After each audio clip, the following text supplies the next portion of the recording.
Nanguna po si Senador Ronald Bato de la Rosa sa may pinakamaraming absence sa unang regular session ng Senado para sa ika-20 Kongreso. Simula November 11, 2025, hindi na dumalo sa anumang sesyon ang senador. Kasunod po yan ng pahayag ng Ombudsman Jesus Crispin Remulla na naghain na ng warrant of arrest ang ICC laban sa senador dahil sa pagkakasangkot nito sa war on drugs ni dating Pangulong Rodrigo Duterte.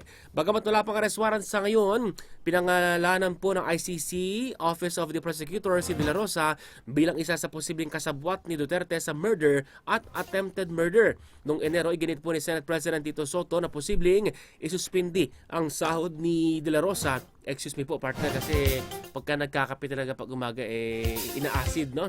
Samantala, posible nga pong suspindi ang sahod ni De la Rosa dahil sa pagliban nito.